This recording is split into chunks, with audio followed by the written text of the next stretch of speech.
You've tuned into The Mountain Gardener with your host, Ken Lane. Gardening it can be challenging, but with these simple insider tips, you'll reap huge rewards. Now, let's tune into today's Mountain Gardener with Ken and Lisa. And we are back with Lisa Lain in the studio. She comes each week with your garden questions. Just what are people talking about out in their gardens, and can we learn something from that? So welcome to the studio, Lisa. Thank you.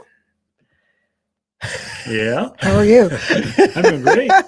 It's kind of nice to be off the line and in the studio. I've been on the floor, helping the crew with flowers and perennials and herbs and veggies, and they got a little overwhelmed, and so had a lot of. So the average semi will hold about 40 racks of flowers. Well, we had like 60 racks. There's a truck and a half of flower just coming in. Two. They were. Overwhelmed, so just came in to kind of help them out, and we knocked out the place. When we got all done, the people are going, "Oh, this is the most beautiful I've ever seen the gardens, and it's so pretty." These are friends and folks that have seen us grow up over the years. It kind of tickles my heart when I hear that. So thank you for just commenting how nice the place looks. We are trying, and when you fill up a place with trucks and trucks and trucks of plants that are beautiful, it does feel like a botanical garden. That's our goal. Yes. And now with that new shade structure, you just want to bring your cup of coffee and peruse. Bring your dog. Bring your cat. Someone brings their parrot. Yeah, somebody brought a parrot in the other day. It was, I forget which, I don't know, my parrots. But we kept hearing this weird noise. It's like, was there something in the parking lot? What? And it was this bird just making all kinds of interesting noises, but it was fun. Yeah. So garden questions, we should cover some gardening things for folks. What is a good one that someone might have asked? Well, see if they can stump me. I had, what was that? Earth Day, went out to Prescott Valley. I told the kids, if you can stump me, I'll give you a free flower. And they came up with some really good ones. And luckily, even if I didn't know the answer, I could bluff. You could bluff. So, Talk with confidence, look them in the eye. There you go. All right. Well, Lauren is having some raised beds made to grow mainly vegetables and a few herbs. She wants to know, how deep should the beds be made? Oh, sure. So if you do your homework, it'll say 8 inches. What I find is that's not quite deep enough. If you can go 2 blocks or an extra, 16 inches, I would say be minimum. That'll help you with your deeper rooted, bigger things. It gives you more options down the road. Plus, it raises it up a top. You're building raised beds to get rid of the crummy soil you're trying to garden in. Well, get rid of it. Don't even be tempted to go down into that junk. Just put an extra block and just an extra layer, and then fill it up with good soil. Will be the secret. So I don't know how big this thing was, but if you're doing a filler, it's a really big bed, you'll probably have a dump truck bring in soil from a rock yard. Well, rock yards don't have the best garden soil, but they got something that they're taking silt, they're adding wood chips and manure. Those are our 3 resources. And so they're blending that together using a dump truck in a cement truck mixer. They just mix it all up and then dump it out and go, here's our garden mix.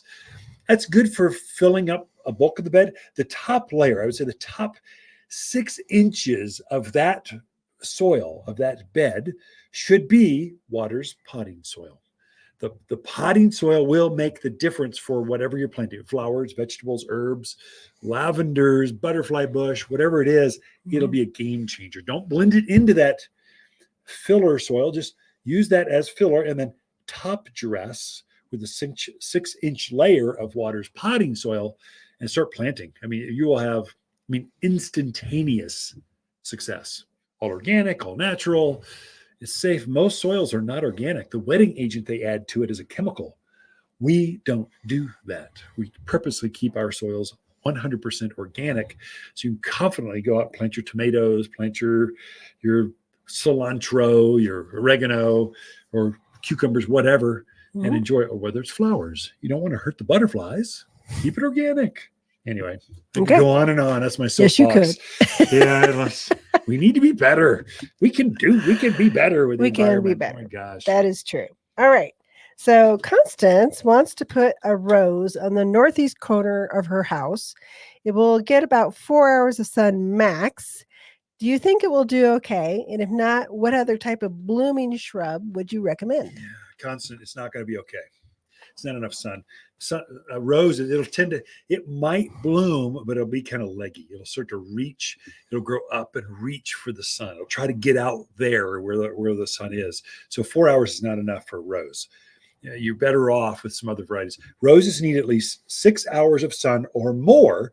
And the more you give a rose, the more roses, the more flowers you get. And so 4 hours, I think, just going to be a thin, wispy. We just wouldn't be happy. So many better choices. That's a good place for hydrangeas and hollies and azaleas and weigelia and rhododendrons. And there's so many. Abelia. You can go on and on. We have an entire section. It's under a shade fabric area to keep the sun, to mitigate the sun on those plants and make sure they're happy. We have an entire section. You walk through that. There's hundreds and hundreds of plants. One of them is going to call to you going, nuts, take me home, plant me, enjoy me. Look for that. So probably a rose, not ideal. That's one where it's good to ask before you commit to, spend $30, put a rose in, and 3 years later, you're going, why doesn't it ever bloom? Well, you should have asked ahead of time. That is true. All right. Next question is from Stephen. He bought a dwarf peach tree and put it in a large container. He says there were quite a few peaches developing. Nice. He wants to know, do we let them all grow? Do we let none of them grow? Good, yeah. Do we thin it out? What do you do the first year? Yeah, Stephen, great question. So all of the fruit trees that we grow here at Waters Garden Center, we purposely bring in varieties of the right age. So the people that shop here at our garden center had a nickel for every time I heard, I don't want to wait. I've got the money. I'm old enough. I'm retired. I got my dream home and I'm not waiting for peaches or apples or pears or cherries or plums. I want it to be of age now. So all of our trees are of fruiting age. Typically, peaches have to be about 6-7 years old before they're old enough to start producing fruit. So obviously you've got an older tree. So that's good for you. It's fruiting. Good. That's great. Enjoy.